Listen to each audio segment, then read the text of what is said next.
The average person working a standard 9 to 5 job who just wants to be healthy and build a little bit of muscle should really focus on doing full body workouts each and every week.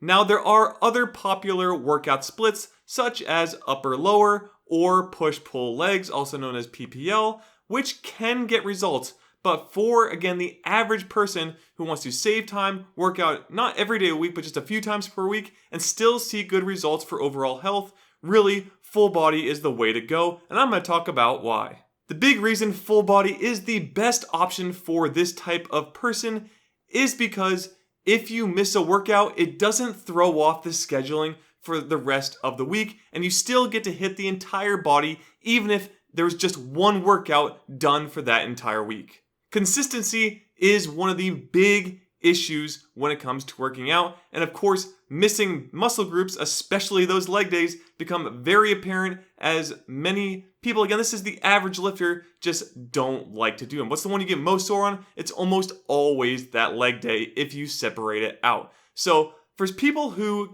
are good at going to the gym or working out from home and doing it every single week, this may not apply to you. I'm speaking to the average person here who just needs to stay in good shape. Of course, an advanced person could still use full body workouts with great success, but again, they can use other ones that might still work. But for me, my number one recommendation to pretty much anyone just starting out is to use full body just in case you miss a workout so that you're working the entire body that week. And as mentioned before, if you do miss a day, if you're using other plans such as push-pull legs, what do you do next? Do I just do that workout that I missed? Am I going to skip it, go to push-pull or legs or whatever it might be, upper, lower? Which one do I do? Like, those questions are just not a part of the full body workout issues that come up. Again, if I just have a full body, all I'm going to do is just do the workout again that I did before. Now, there might be slight variations. Maybe you switch around the exercises, focus on the first ones being the ones you really need to work on improving or whatnot. But really, as long as you're hitting the entire body, at least you are stimulating it to grow and get stronger.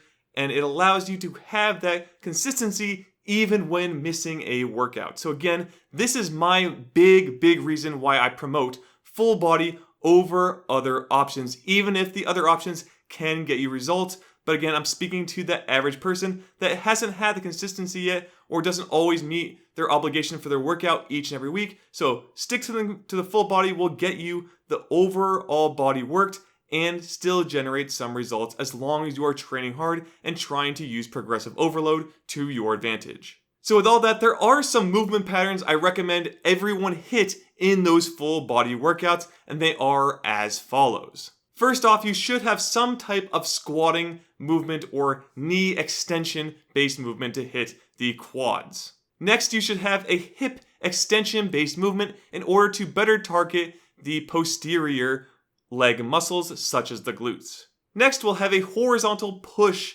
exercise which will target the chest but also have the triceps involved as a secondary muscle group worked. Now, the opposite of that will be a horizontal pull, focusing on the mid and upper back muscles. Exercise number 5 is going to be a vertical pushing exercise, so this will focus on hitting those shoulders to get those boulder shoulders. Up next is our vertical pulling exercise, which will focus mainly on hitting the lats, with a secondary muscle group being the biceps. And the 7th and final exercise is going to be the calves, as they're not really worked in the squat or hinge movement pattern. And as a final optional exercise, you can do an ab-based movement. However, just make sure when you're doing it that you're flexing with the abs and bending the spine.